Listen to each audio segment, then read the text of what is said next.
여러분 안녕하십니까? 김조영 변호사입니다.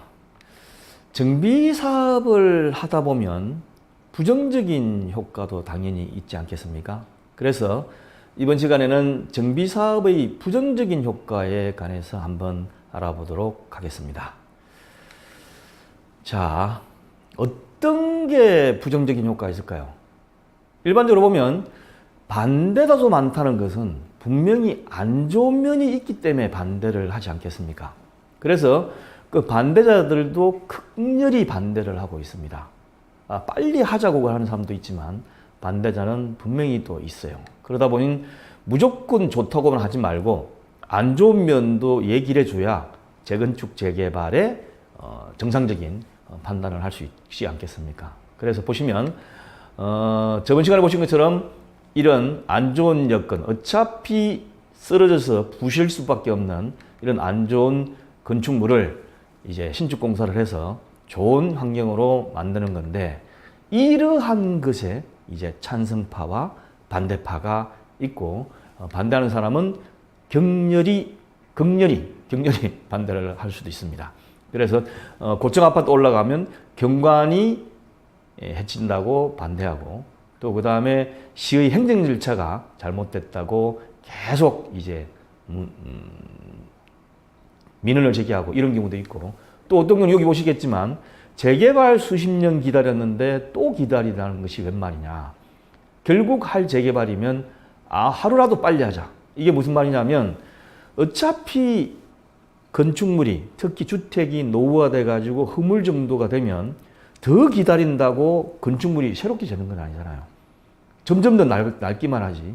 그렇기 때문에 어차피 할 거 하루라도 빨리 하자. 이런 내용의 것도 있습니다. 당연히 수긍이 가는 말이죠. 자, 그러면 이러한 부정적인 효과에는 어떤 것이 있을까요?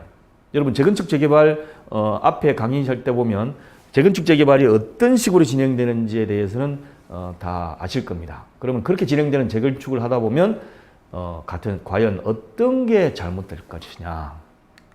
첫 번째, 거주자들이 필수적으로 이사를 가야 됩니다. 이 좀 번거롭죠. 그렇지 않겠습니까? 이사를 가는데 새 집을 지어가지고 이사를 간다든지 더 재산을 증식해가 가는 경우는 기분 좋게 여기서 나오는 거북이처럼 떠나겠지만 꼭 그런 것만은 아니죠. 이거는 살고 있는 지역이 비록 낡았지만 어쩔 수 없이 여기가 자기 환경에 맞아가지고 살았는데, 이제 재건축 재개발을 하게 되면 기존 건축물을 철거하고 새롭게 신축 공사를 해야 되기 때문에 다 이사를 가야 돼요. 그게 상당히 안 좋은 겁니다. 그게 첫 번째고, 두 번째는 전세 가격이 상승을 하게 돼요. 기존에서 살았던 그 단지 내 인원들이 다 이사를 가야 되니까 주변으로 가든 멀리 가든 어쨌든 전세 수요가 많아지잖아요. 그러니까 전세 가격이 상승을 추구하게 됩니다. 그래서 대규모로 이게 이주를 하게 되면 더 많이 수요가 높아지니까 더 많이 상승하겠죠.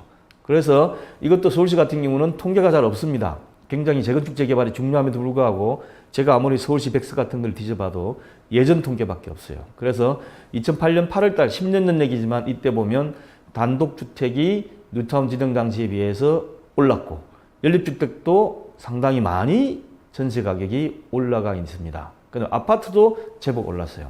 그래서 전세 가격 상승하는 게 필수적으로 안 좋은 효과 중에 하나다라는 겁니다. 그 다음에 이주와 관련해 가지고 세 번째 또 다른 면이 있어요. 세입자들하고 저소득층이 바로 인근 단지로 이사를 가는 것이 아니고 도시 외곽으로 밀려나게 됩니다. 왜 그러냐면 재건축 재개발 단지는 상대적으로 낡아 있기 때문에 전세 가격이 싸요. 왜냐하면 환경이 안 좋지 않습니까?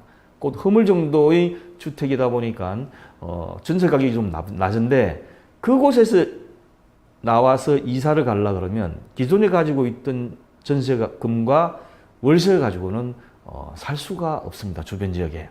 그러다 보니까 어떻습니까?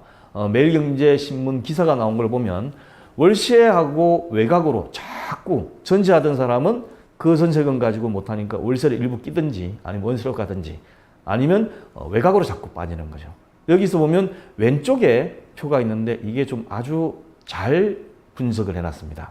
확대시켜 보면 가락시형 세입자입니다. 가락시형 아파트인데 이 가락시형 아파트를 매일경제신문에서 조사를 해보니까 첫 번째가 이제 서울을 포기하는 형, 경기나 인천 등 수도권 외곽 지역으로 이주하는 그 부류가 있고, 두 번째는 자포자기형이라는 거죠. 그러니까 아파트는 포기하고 빌라나 연립주택, 그 다음에 다세대 다가구의 반지하 월세로 이동하는 사람이 하나 있고, 재건축형 세 번째, 전세 저렴한 다른 재건축 단지, 또 다른 재개발 단지로 이사를 또 가는 거죠. 왜냐하면 그쪽도 상대적으로 낮으니까. 그 다음에 안 되겠다, 내가 가지고 있는 전세 보증금 가지고는 도저히 안 되니까 대출을 더 받아가지고 그 대출금을 보태가지고 추가적으로 전세금을 높여서 다른 데로 이사를 가야 되겠다. 이런 식으로 이제 세입자들의 이주 유형이 생긴다는 걸 분석해 놓은 건데, 아주 정확하게 분석을 해 놓은 것 같습니다. 그 다음에 네 번째로 뭐가 있을까요? 소유자 중에 저자산가, 그러니까 가지고 있는 소유주택이나 소유상가의 금액이 적은 사람들은 신축 아파트나 상가를 분양 신청을 못 받는 단점이 있습니다.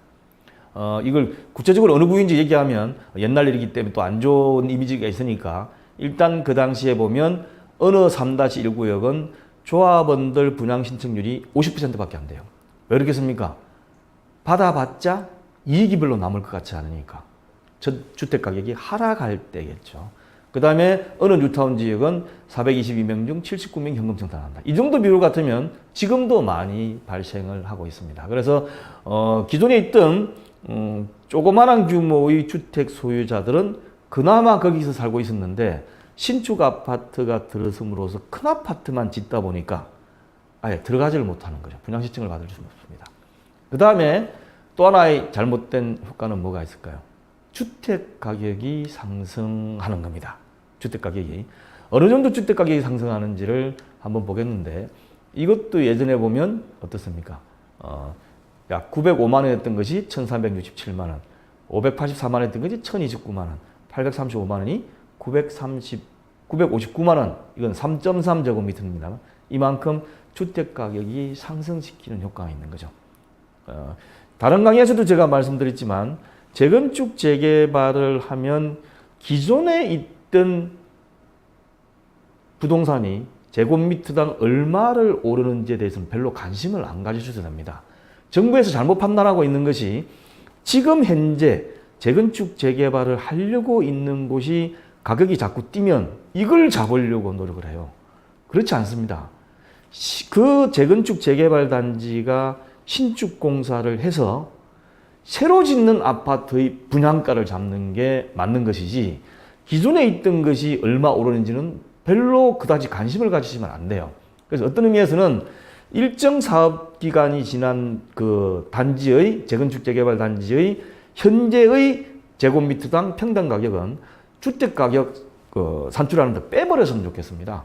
빼버렸으면. 그리고 신축 아파트가 평당 얼마냐가 중요하죠. 예를 들면 서울 강남에 있는 어느 아파트 단지가 재건축 재개발이 거의 이제 착공할 단계까지 오니까 제곱미터당 8천만 원으로 올라갔어요. 8천만 원으로. 그렇지만 그 아파트의 신축 아파트 분양가는, 일반 분양가가 3,500 내지 4천만 원이라 그러면 8천을 기준으로 주택 가격을 잡아야 되겠습니까? 4천만 원 기준으로 잡아야 되겠습니까? 4천만 원 기준으로 되는 건 맞는 거죠. 그런 식으로 주택 가격 산출을 하는 게 맞지 않나라고 생각이 듭니다. 그래서 17년 파리 대책이 나오게 된 계기가, 현재 있는 아직 신축 아파트 분양을 하지 않은 강남 재건축 단지가 자꾸 올라가니까 여기에 놀래가지고 잘못 정책 발표를 해버린 겁니다. 그러다 보니까 1년 동안에 아까 전 시간에 보신 그 표처럼 강남 단지가 재건축 대상 단지든 재건축 대상 아닌 단지든 거의 30%에서 50% 증가되어버리는 역효과를 나타낸 것이죠. 이것은 잘못된 거라고 보시면 됩니다. 그래서 이 사진에서 보신 것처럼 부정적인 효과도 꽤 있다라는 걸 상식적으로 알아두시기 바랍니다. 자, 내용은 재건축 재개발 기본지식 저서에 나올 것이고, 그 다음에 홈페이지에 가시면 좀 자세하게 동영상을 정리를 해두도록 하겠습니다. 그러면 다음 시간에 또 뵙도록 하겠습니다.